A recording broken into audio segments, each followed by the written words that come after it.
All right, there it is. A discussion. Get it? 567 777 2779. Give us a call. We're going to tackle a couple topics today on this show. This is all about debating, friendly of course, all about debating your favorite Disney parks related topics. And of course, I've got Kenzie on the line with me who helped put today's show together. We'll talk to her in a moment. But make sure to write down that number. Of course, it's on the screen right here live on YouTube. 567 777 2779. There it is. A discussion. Coming up next week, we'll do the very first book club here live on YouTube. But I'm so excited to talk to you. It's been so long since we've done one of these things, and we've got a lot to talk about.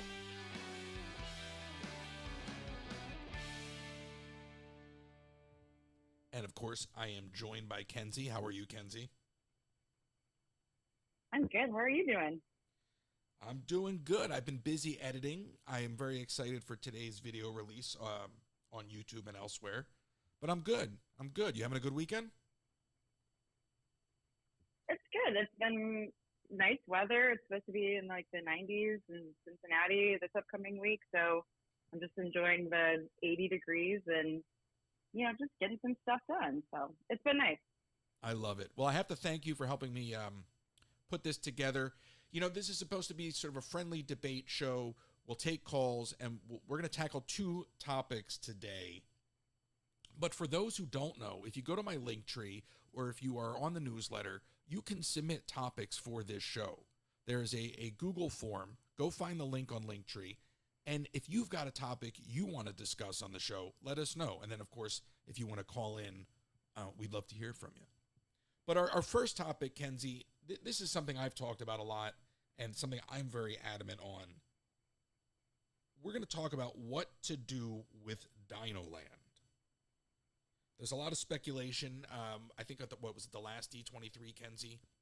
They talked about some blue sky concepts Imagineering did for Zootopia and Moana. Mm-hmm.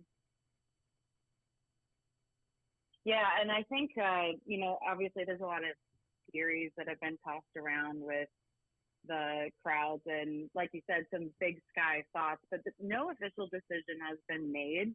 So I'm interested to hear what some of the callers think that they should do. And I know you and I have some thoughts, but currently Dinoland has the dinosaur ride, the fossil fun games, the Triceratops spin, the Boneyard play area, which I didn't know was officially part of Dinoland, but I guess, that makes sense with the theming, and the dining areas.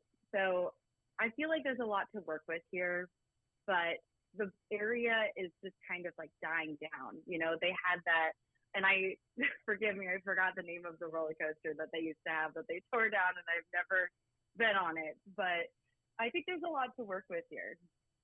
Primeval Whirl. Primeval Whirl, that's right. Yeah. Well. Yeah, and I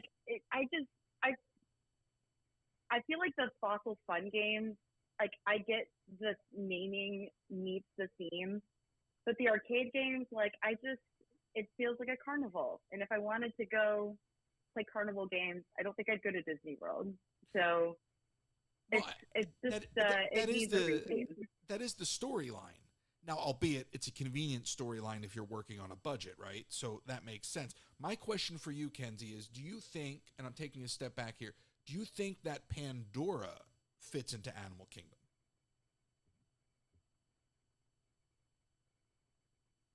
You know what? It fits in with, the whole wilderness, Amazon jungle theme, I guess. But that's a good question. I think it could fit in, if you really want to take a step back and look at, Hollywood studios at a bird's eye view. It's like those movies that dig into the experience.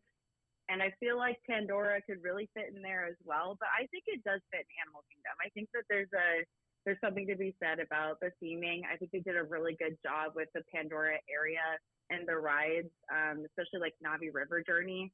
You're going to be on a river experiencing the foliage and the bugs and the animals and everything like that. I think that part fits in. Now, you remember the original concept for Animal Kingdom did involve mythical creatures.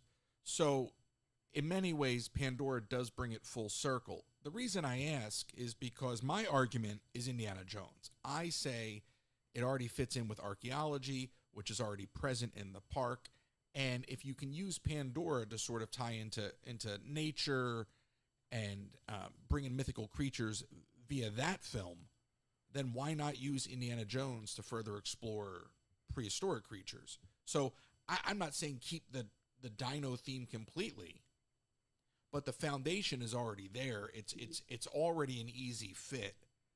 And again, look, that ride, Dinosaur, is essentially the same exact ride as Indiana Jones in Disneyland. If you put that ride, if you put Indiana Jones in Animal Kingdom, you get a line out the door.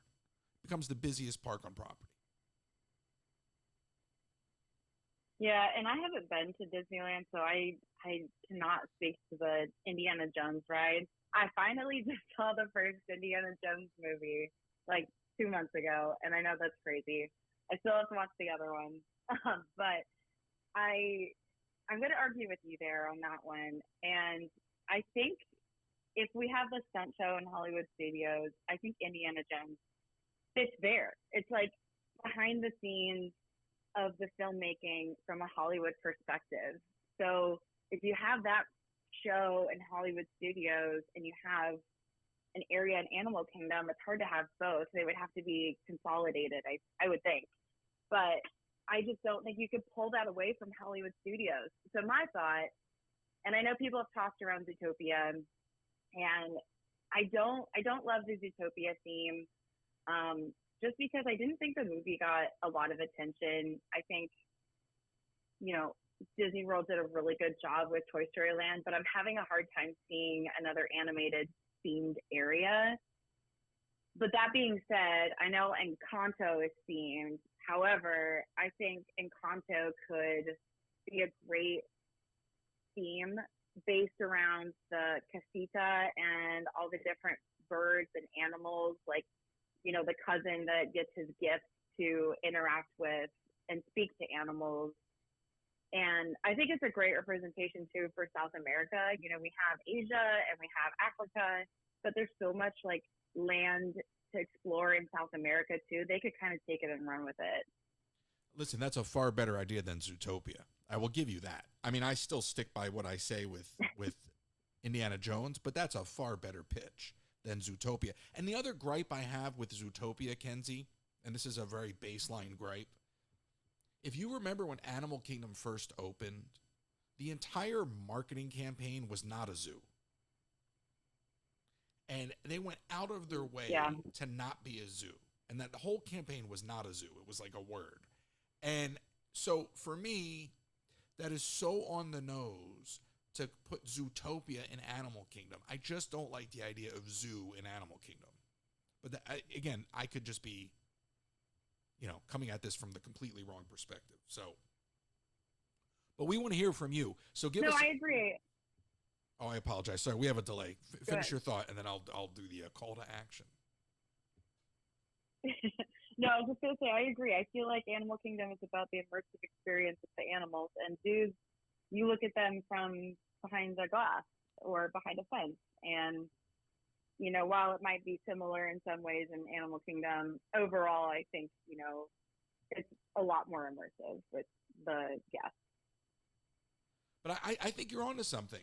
And look, what you would do there is you would widen what they've already put together with Animal Kingdom. The idea of moving the bird show over there or something like that, expanding out with that. And that does give them some opportunities. I don't know what you do with Zootopia. I've not seen the film, but just knowing what I do know about it and seeing what I did see about the ride that exists, I think, in Shanghai, it just doesn't work for me. And again, Dinoland was done on the cheap, obviously. I mean, the whole idea of Dinoland is Chester and Hester open up a carnival outside of the Institute where the ride is to sort of capitalize off of it. But it is bottom tier as you can get. So my pitch, Take the area where Primeval War was, take the area where Chester and Hester's Carnival is, bring in the Indiana Jones stunt show, make the ride Indiana Jones, do a new sort of Indiana Jones archaeology dig for the kids, okay? And then take the stunt show space over in studios and do a Star Wars stunt show incorporating the volume and all the technology from Mando, where people can actually interact and actually create sequences as if they were in the show and bring back a little of that MGM Studios quality. That's my pitch, but we want to hear from you. 567-777-2779.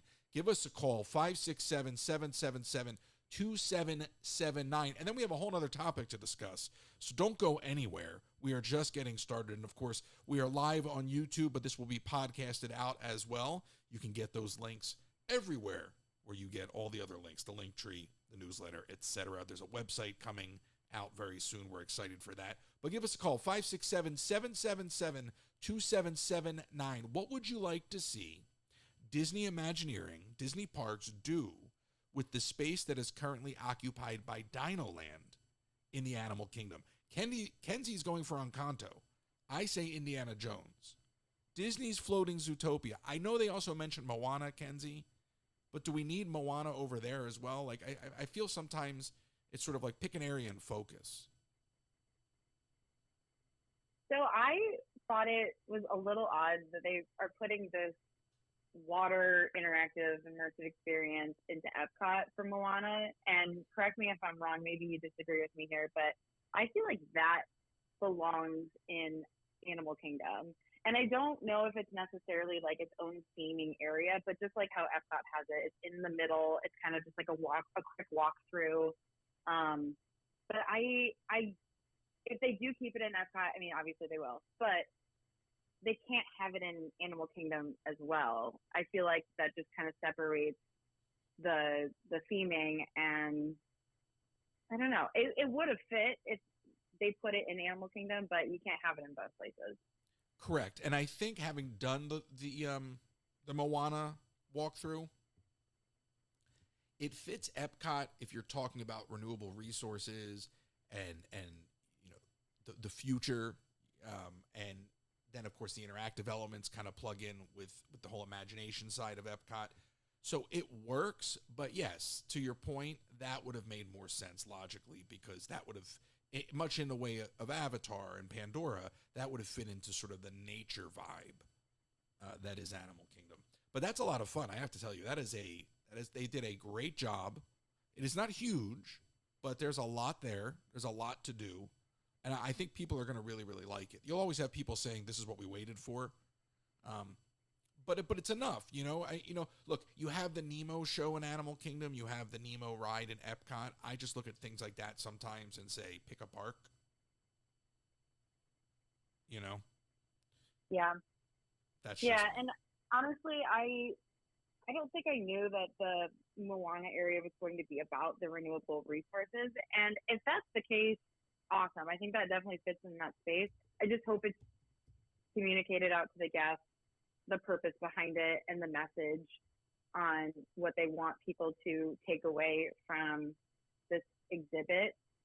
But yeah, I think it just depends on what they're trying to do with that space. Well, generally they develop for the parks and even the retheming. They generally are solving a problem. They don't just do things to be capricious. So the idea of retheming Dinoland would be to bring foot traffic in, right? The idea of adding Moana into Epcot is to bring in foot traffic. So what is going to be the draw? So if you're looking at it from that perspective, then putting Moana in Epcot, that's a huge draw to that side of the park. You know, and it almost will balance out Guardians for a minute. So now what you've got is you've got Frozen and Remy in the back of Epcot. You got Guardians up front. Now you're going to bring this Moana thing on the other side. You're going to be moving people around Epcot.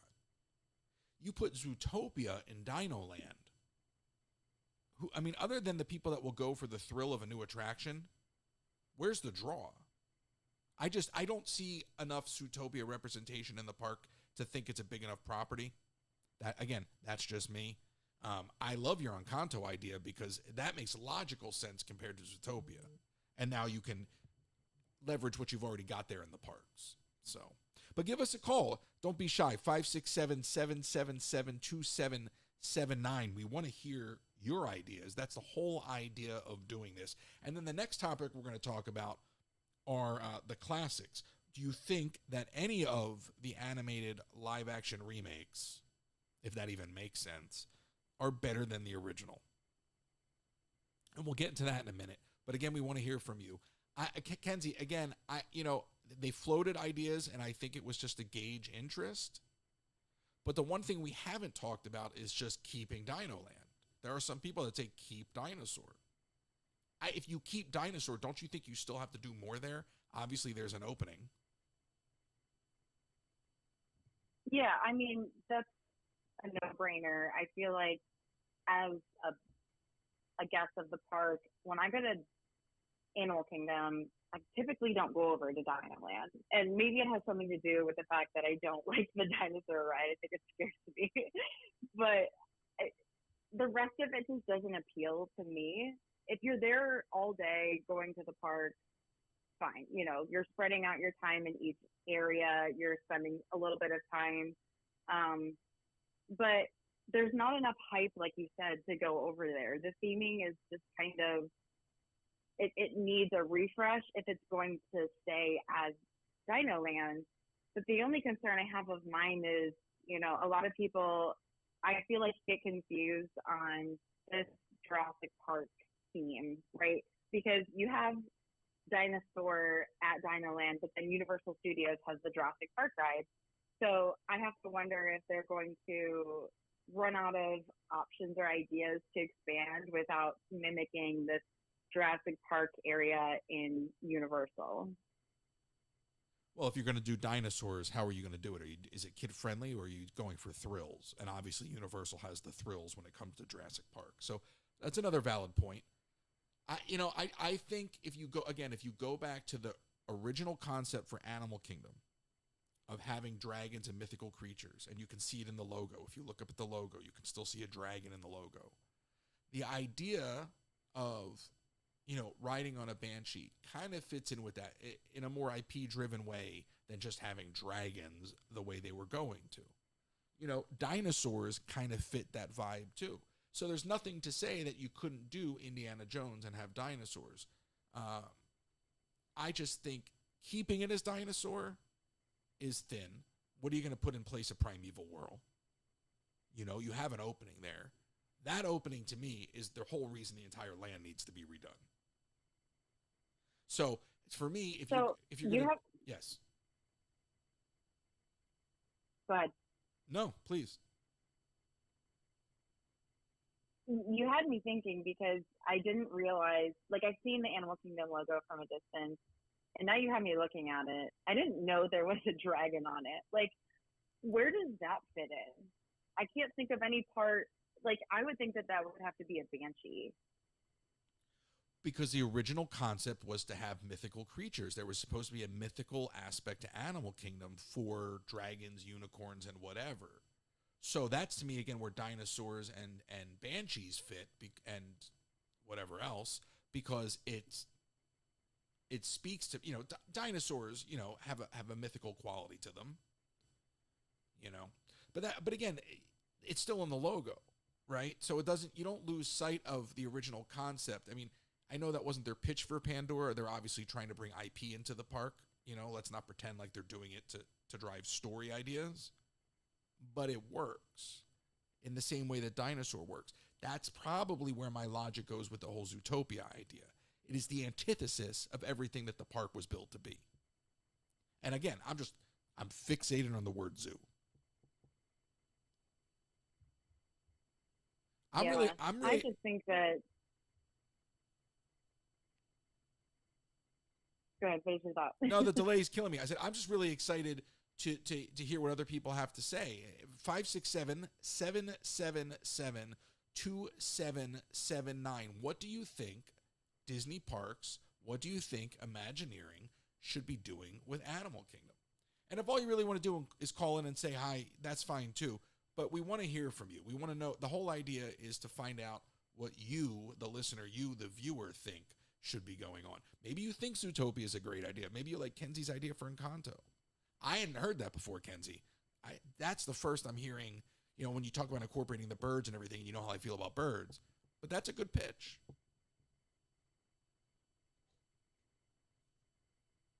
Yeah, and I honestly hadn't thought of it before. And doing some prep for this show, it made me think a lot about it because I'm like, listen, I haven't seen. I saw Zootopia once. I just saw Indiana Jones for the first time. There has to be something else that could go into this space.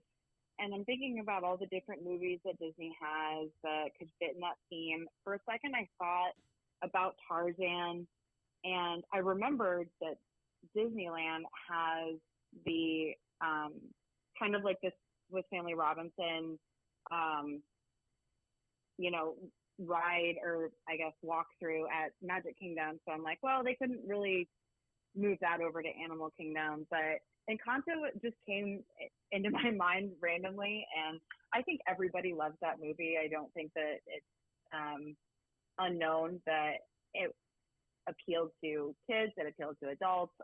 I'm 31. I love that movie, still love that movie. And it just seems like it fit, like thinking about the casita, how the windows move and the doors move. They could do some type of walkthrough with a house. I don't know if it would be necessarily a ride. And there'd have to be a lot more thoughts into what kind of ride, do they keep, I don't think they would be able to keep the dinosaur ride, but do they replace it with a different ride? Like, I haven't put too much thought into it. I'd love to hear what other people think because I think this is an idea they could take and run with it. But Indiana Jones, like besides the Indiana Jones ride, what else do you think that they could put into that area that would draw people to come? I'm just looking. I mean, look, if you they've got two Galaxy Edge lands, right? Two Galaxy's Edge. So you have a clone of Smuggler's Run. You have a clone of Rise of Resistance. It's a no-brainer just to clone Indiana Jones. It's a hugely successful ride in your other park. Why wouldn't you take the opportunity? To me, that's low-hanging fruit. And the nice thing, too, is if you are trying to kind of be corporate about it and cut some corners, if you will, you already know how to put that ride together. Like, you're really cutting down on development costs. It's just a lot easier, at least Path of Resistance. So business-wise, you would think. Now, they could take that same ride and reskin it through Zootopia. I don't know how the Shanghai ride is put together. But I want to just go back for a second. Because, a lot of people say, oh, Indiana Jones is an old brand. You just saw Raiders for the first time? I did, yeah. It wasn't a movie that, I maybe I should ask my dad. I don't know if my dad has seen it.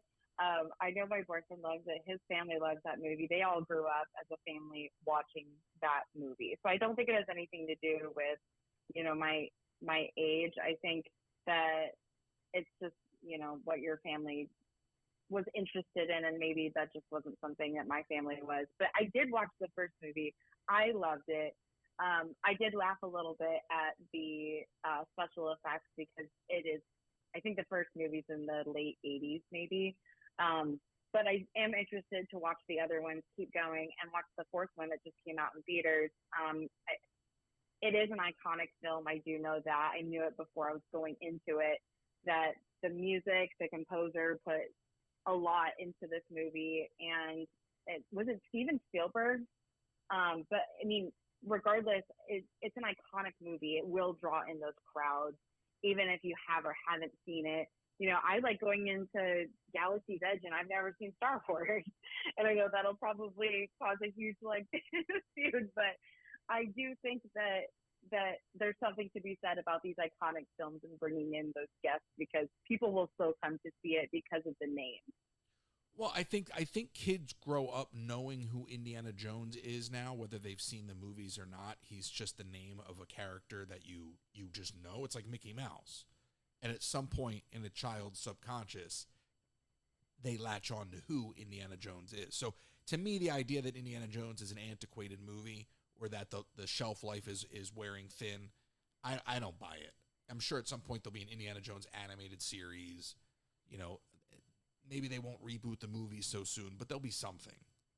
So, again, You own it. The ride track is there. I think it's a no-brainer. We'll see. I will just say this. Something needs to be done.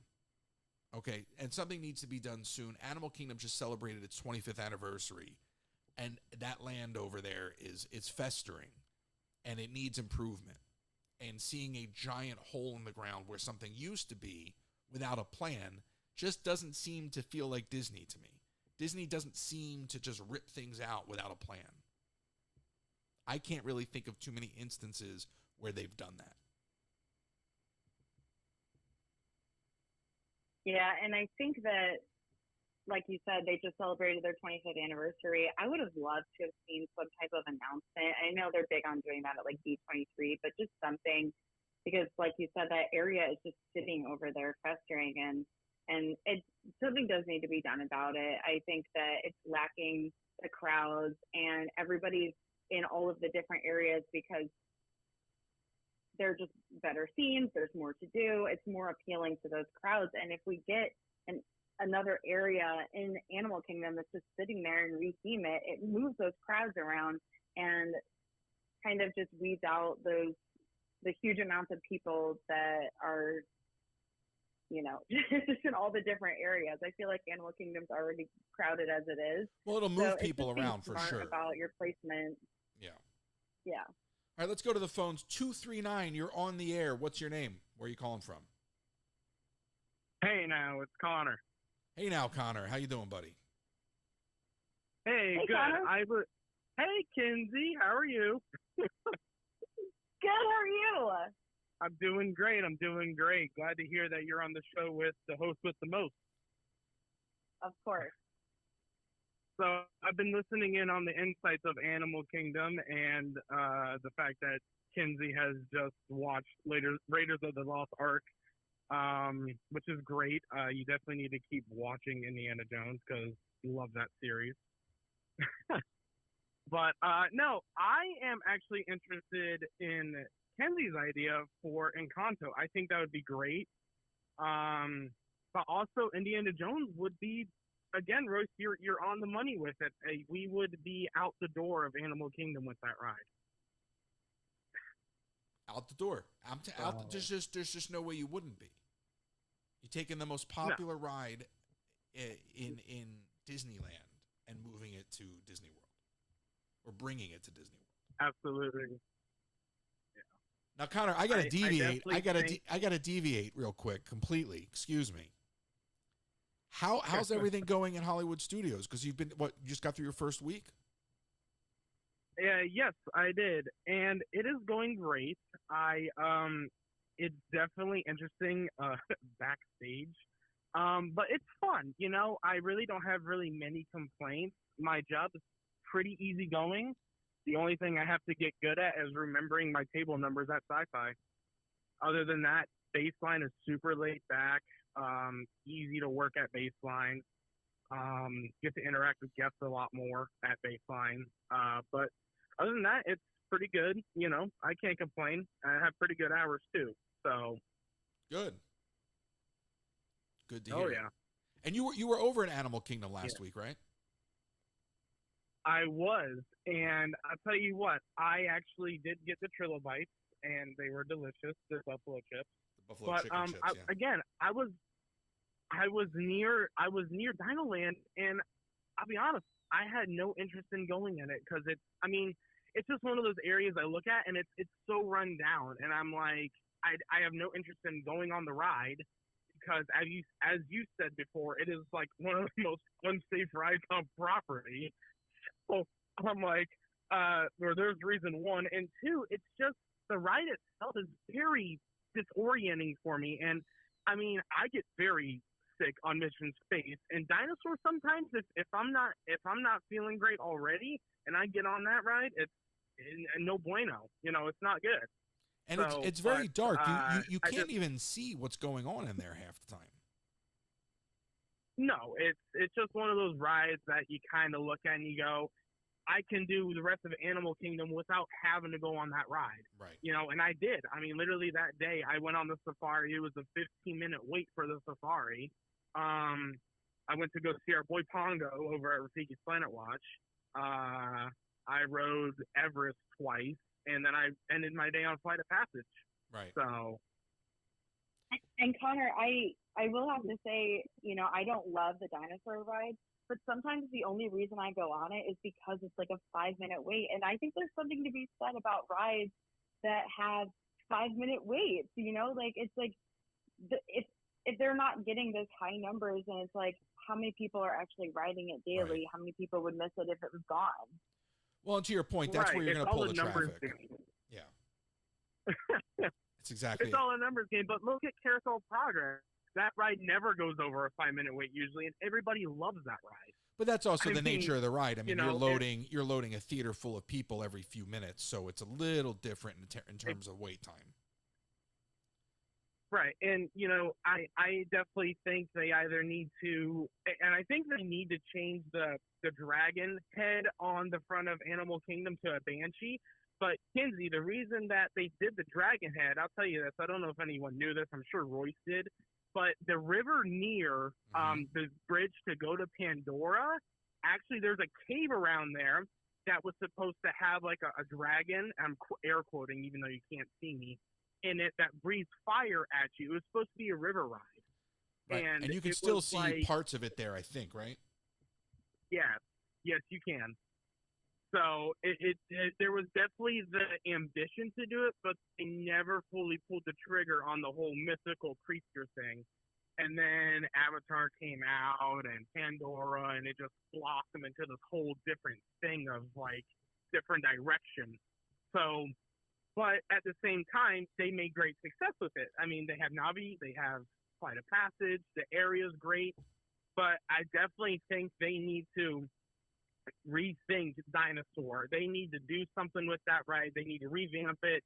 They need to just get rid of that area entirely and just start from scratch, because it's just one of those areas that's like it doesn't need to be there, but it is. It's, you know. Well, it kind of reminds me. So in Universal Hollywood, there is a Simpsons carnival game area. And it kind of reminds me of that, except for that, you know, that's at least Simpsons themed to a certain extent. It's very lo-fi. I understand it. You know, the ride was popular for a minute. But to your point, you were all over Animal Kingdom, and you can literally avoid, that's the other thing.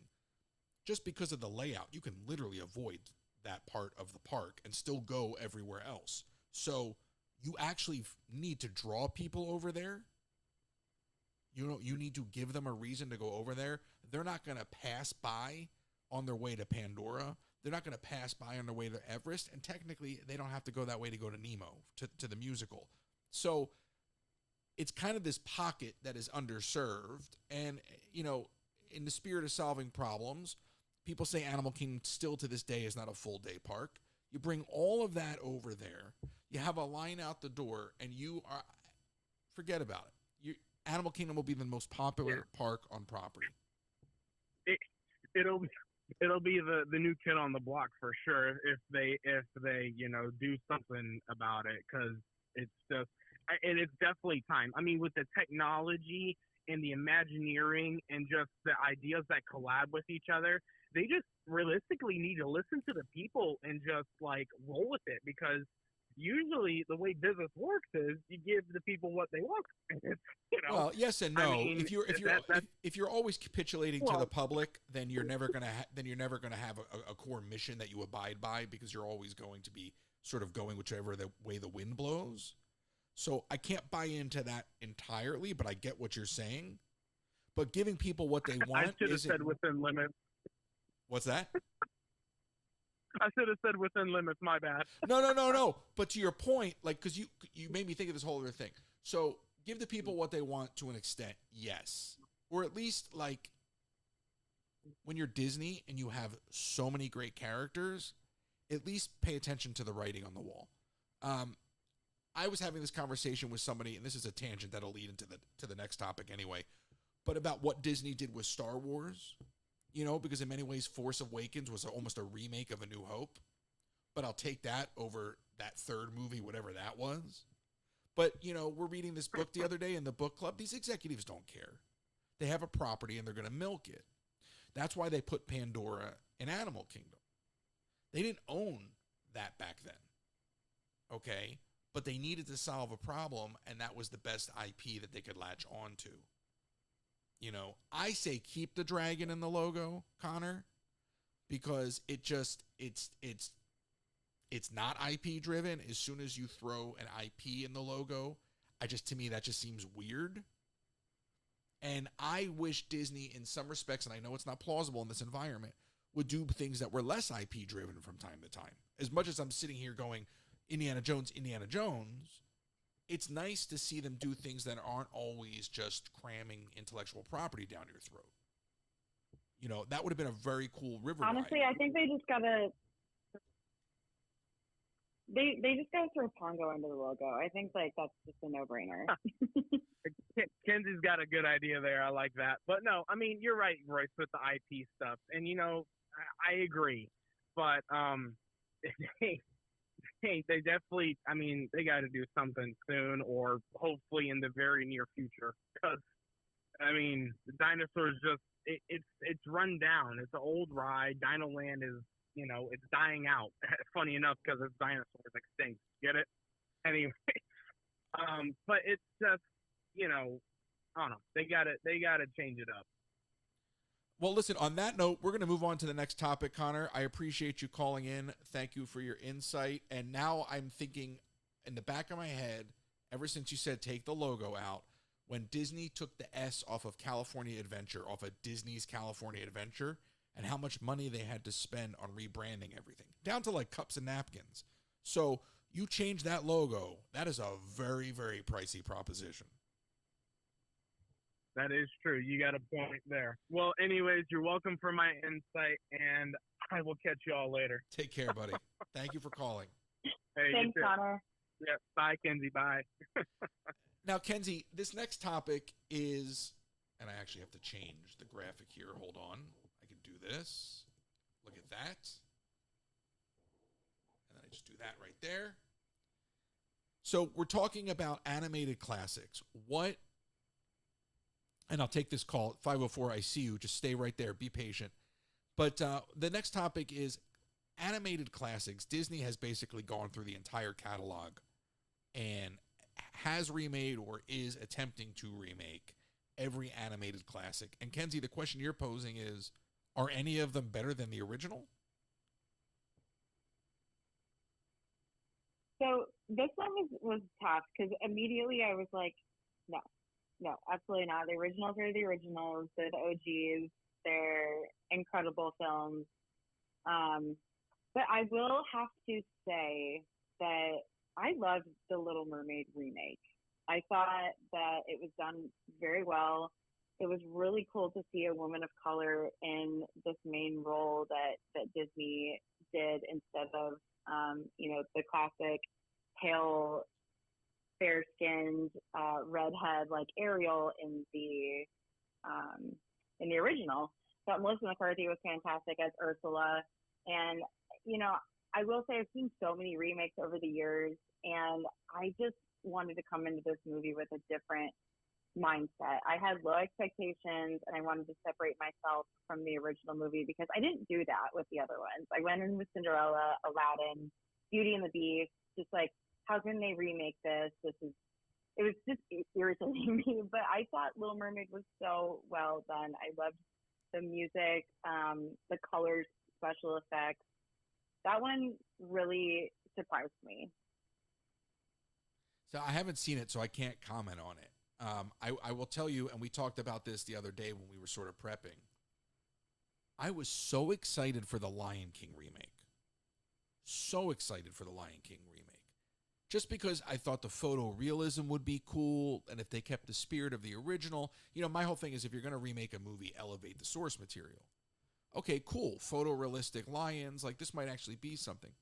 Kenzie, it was so cold. It was so distant and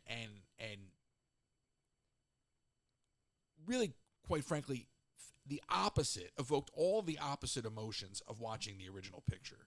So it's hard for me to watch any of these remakes more than once, because if I really want to watch that story, I'm going to watch the original, you know?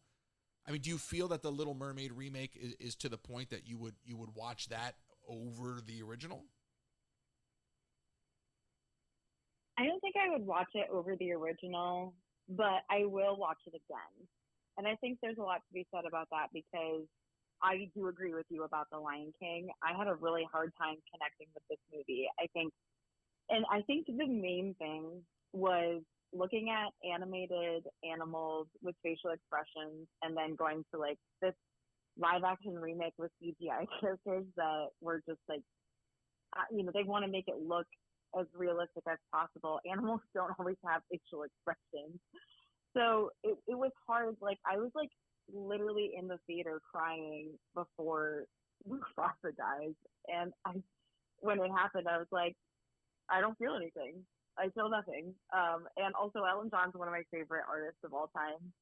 And you can't redo the music. And that one, I will agree with you there. But, all the other live actions, they made me want to rewatch the originals, like, immediately after. Little Mermaid didn't make me feel that way. And I love that. That's probably my favorite princess in the Disney franchise. So it was surprising to me. And I will watch that one again, for sure. All right, let's go to the phones. 504, you're on the air. What's your name? Where are you calling from? Hey, boys. Ellis, turn down your radio. I'm sorry. Or your iPad. Whatever listening device, Ellis, whatever listening device you have. Was looking at. I had to mute him for a second, Kenzie. Hold on. Hi, Ellis. He can't.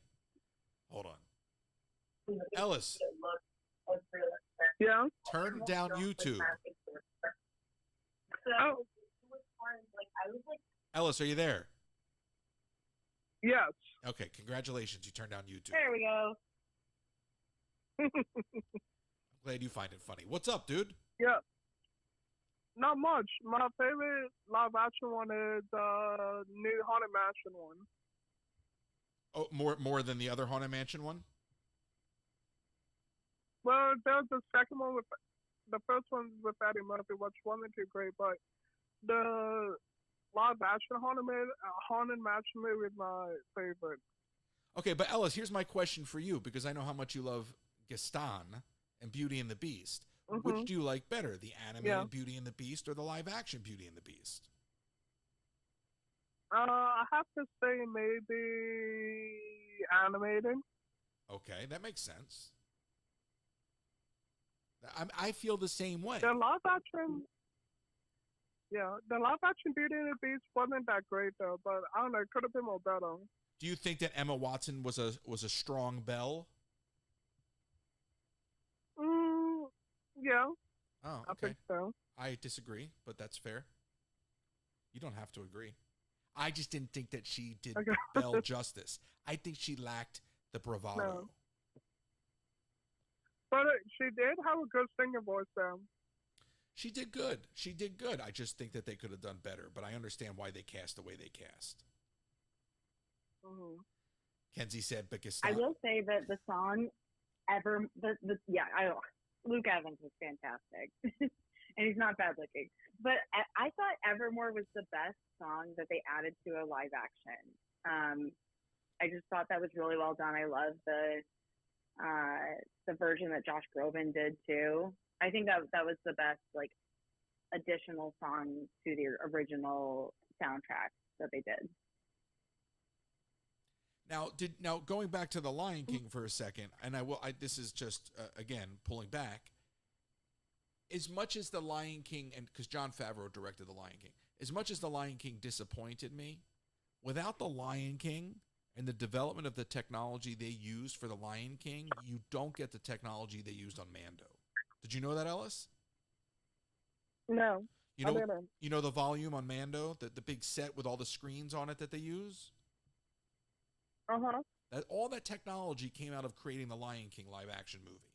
So, if you're looking at it from a slightly different perspective, you can appreciate these things for, their attempts, because obviously that was a technological marvel. I mean, what they did with the photorealistic animation looked phenomenal. And we can judge it very easily Like, from the comfort what of a seat, but a lot of hard work. the baby Grogu? Well, not so much Grogu, but the background stuff in Mando and all of that is filmed in front of large screens, almost like giant video screens.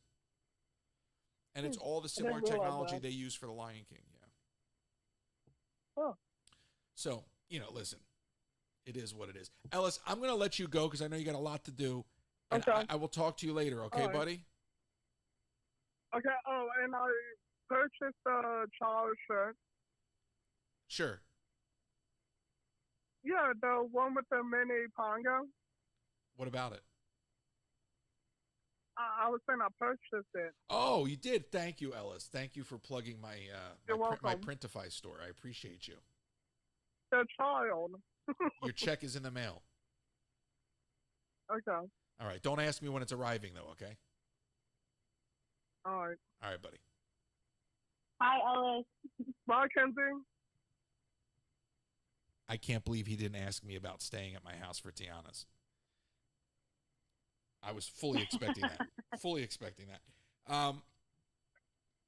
Yeah, I brought up that fact just because, it's very easy to sit here and judge, but obviously it takes a lot of work to make a movie. So it's very easy to sit here and to tear them apart. So I do feel the need to say that, and there are sometimes positives that come out of doing things like remaking The Lion King and feeding the tech for Mando. But generally speaking, I understand why they make these movies, but to me, Kenzie, they all just read like ads for the original, because watching them, for me, more times than not, makes me yearn for the original material. So there is one thing that I wanted to bring up, because beyond live action remakes, Disney's been making prequels for a lot of these original movies. And one that I thought of, and I do need to go back and rewatch it, it's been a while, but I did see Maleficent. I know that they're making a prequel with Mufasa in the near future. I think that those, I think they're interesting. The Maleficent one kind of reminded me of the musical Wicked, because I think it takes you back to look at the villain's perspective and understand the trauma that they went through with their upbringing and what eventually drove them to be evil. So it's kind of fun to see Disney get creative with these background stories with these live actions. I can't think of other ones that they've done, but I would be interested to see more of these. Yeah, and I'm again, I have this book that we're reading for the book club running through my mind. And I'm thinking of the executives that commission these projects. And, more times than not, you shun micromanagement, right? And you would say, oh, don't let some other than greenlighting this picture, like, don't let them get involved in it. But the flip side is I look at some of this stuff and I go, where was somebody to say no? Again, I'll use the Star Wars movies as an example, because while they're not directly remakes, they are kind of reboots, even though they're sequels at the same time. Disney took this property, and by the time they got to the last picture in the trilogy, they were just cranking out something for the sake of cranking out something because they had an audience to deliver a picture to. So if you're going to go make a Mufasa movie, you better have a good story to tell, because nobody was asking for a Mufasa movie. And when you made the follow-up to the Star Wars trilogy that everybody was asking for, you didn't care what it looked like. You didn't care what the script read like. You didn't care who the characters were, what the story was. So if you're going to take the time to commission these projects that are sort of extending the universes of your current properties, maybe care a little bit more about the story. Don't just coast on the fact that people are going to show up because it's a Lion King spinoff, or it's a derivative property. That's kind of my gripe. And I know that's sort of like the opposite mindset. It's almost more like, does Bob Iger read these scripts? Like, I know you're the CEO, but like, did you watch a cut of Star Wars before you put it out? Like, did you watch The Lion King before you put it out? And did you think it was good? You're spending a lot of money I'm not saying it has to be perfect, but you definitely have the money to make it better. So that's the only thing that gets me is when they start to mine things that have so much goodwill because they're institutional. Snow White. They're going to make a Snow White. They're just going to tear it to pieces. So I can see that you're heavy on the favoring the originals. Is there any live action that you did enjoy No. besides Star Wars? No, and I didn't even enjoy the Star Wars ones. But and the only reason I bring that up is because that's just one of those properties that you're sitting on gold, and then it just shows that you don't care. No, I was so excited for The Lion King in a way that I cannot explain, and I was so let down. And I think you're right; it has something to do with the expressions on the face of the characters, and it's colder when you're trying to be more realistic, and you can't have those cute expressions and all that, but. No, I can honestly tell you that from the Alice in Wonderlands to which just blew my mind how off the rails that story was. Like convoluted, So no, the Beauty and the Beast one was a letdown to me. I didn't dislike Aladdin so much, but it's by no means better than the original. I didn't dislike the Aladdin one either. I disliked it the first time I watched it. I saw it in theaters, and going back to what I said about The Little Mermaid, I've walked into a lot of these movies with expectations set, and thinking about the original movie. So, in my mind, I'm like, there's nobody that can ever replace Robin Williams, and I still stick to that. But I just have to separate my thoughts and, just kind of give some of these movies a chance. And I did like the Aladdin one. I think they did a good job with it. I wasn't a fan of this added story for Jasmine. And listen, I'm all for women empowerment. I'm a girl's girl, but it was just an addition I didn't really care for. I thought that they were trying to make a statement and put something out there to get reactions from people. And I love the messaging, but it's one of those things where I'm like, it doesn't fit in with this movie. Well, and I hear everything you're saying, and I get where they go, and they will take a remake and they will sort of tack on the messaging. And here's what I'll say to that. By no means, and this is beyond cinema, but by no means is everything or anything in our history perfect, obviously. Okay? But if you start changing things like art, and with some of these pictures you can use that term loosely, but if you start erasing history through art, then you're only doomed to repeat it. And that's not just art, that's really anything. But if the original story of, let's say, Snow White is what the original story was of Snow White, then rather than trying to change it and tack on some sort of modern lesson or preach some sort of additional narrative, why not use the structure of the story as a jumping off point for a conversation rather than erasing things that no longer are there to be discussed? That's the problem I have when Hollywood ad hocs messaging onto classic properties. Like, why not go look at something for what it was back then and look at where we are now and discuss the differences, as opposed to just throwing out our past, and then we have no reference point. Yeah, and I really want to hear what people's thoughts are on this. And I want to go back to asking how you think those conversations start. But yeah, I really want to hear what people think about these added songs and added scenes for not just the main character, but like a supporting role in Little Mermaid. You saw Prince Eric have his little venting rant and song along the coast. You have Beyonce singing a song for Nala, and you have Jasmine and Aladdin. There's so many added things that Disney has put into these remakes. But how do you think that people are going to understand these messages and conversations from the original without adding in something that's looking like it's obvious and throwing it in people's faces.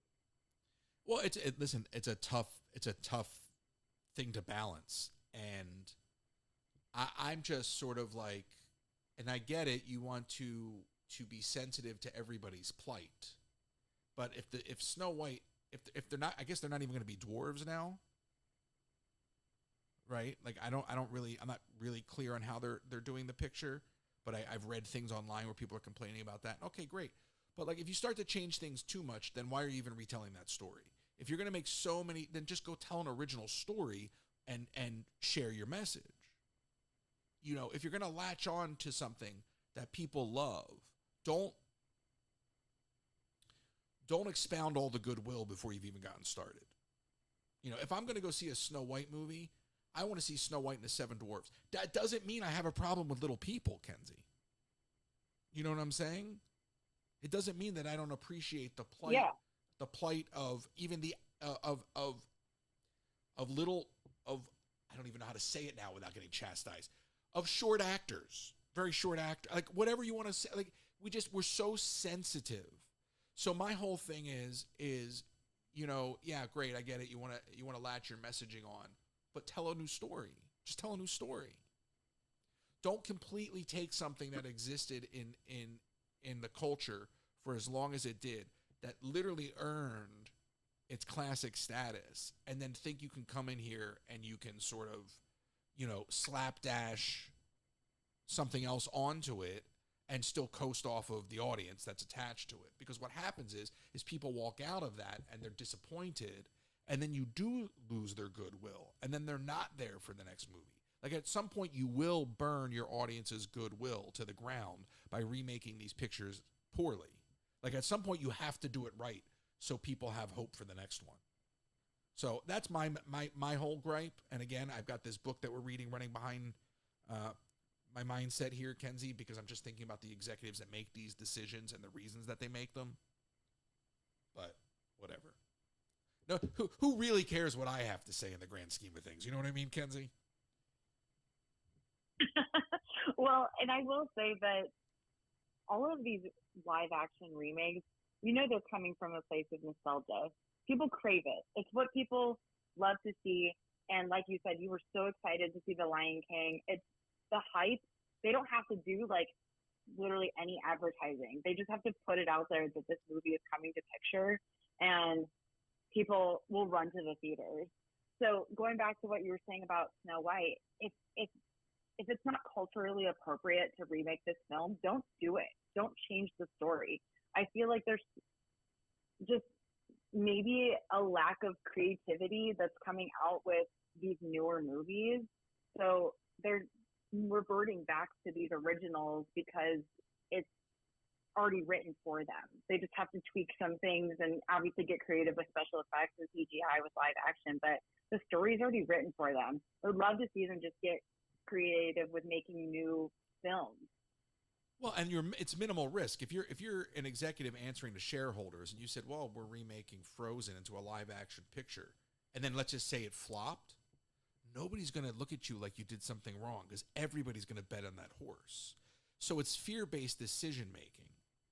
And, again, to your point, you're selling nostalgia, but it doesn't mean you can't make it good. I look at some of these like really complicated special effects shots, whether it's The Lion King or, again, going back to that third Star Wars movie, whatever it was called, Reprise of the Skywalker, whatever it was. It's abysmal, and I'm a huge Star Wars nerd. But you look at these like grandiose effect shots that took months to build and went through several hands. And it's like nobody stopped during this slow, arduous process of building these shots and going, how does this serve the story? You see these gigantic, expensive sequences, and you're like, I don't even know what's going on right now. Why is this in the movie? And there's nobody stops and says, where does this contribute to our protagonist journey? How does this contribute to where we're going in this 3-act structure? And you just look at some of this stuff and you're like, wow, you have all the money in the world to spend, but not a care in the world. But maybe that's somebody that worked in LA for 2 decades. I'm a little bitter. You're a little biased, right? I just, again, I was so let down by The Lion King, and I'm still holding on to that because that could have been a lot of fun. But then to your point, like, how do you really tackle that? You can't go photorealism and then have these characters making goofy expressions. So maybe at a certain point, not everything is worth remaking. If you can't do it justice, then why do it at all? Right. There it is, Kenzie. There it is. All right, listen, next week we've got the book club coming up. That was a lot of fun. Thank you to Connor and Ellis for calling in. I hope more of you will call in for the book club. I hope you're reading along. You can get that audio on TV Remix as well. I think I tweeted that link out the other day. This was a lot of fun. We've got more of these coming up. We've got lots more topics to tackle. If you submit a topic and you want to call in and discuss it, we'd love to invite you to do that as well. I appreciate your help with this, Kenzie. And we still got to play Fortnite. We haven't done that. I know. There's so many plans. But this is one that we brought up months ago, and I'm really glad to see it come to life. I'm excited to see the coming months and see what other people think about some of these debate topics. I think there's so much to talk about, and if you have any thoughts for listeners, submit your topics. There's a Google form out there. You can put in your debate topic, and we'll consider it for the upcoming months. I think, a lot of discussions to be had, but I was really happy to see this one come to life. It's nice to have an idea and then execute on it. This has been a long time coming. I appreciate your help getting this far, and we will talk soon. Sounds good. See you on the TikTok live. I'll see you on the TikTok. There it is indeed. All right, everybody. Thank you so much for tuning in. 567-777-2779. You can write that number down and keep it for next time. Because next week, we got a whole nother show. Same bat time. Same bat channel. 567-777-2779. Thank you so much for tuning in. I appreciate you. This has been a lot of fun. Thanks again to Kenzie for putting all that together. Thanks to Ellis for calling in and Connor for calling in. That was a lot of fun.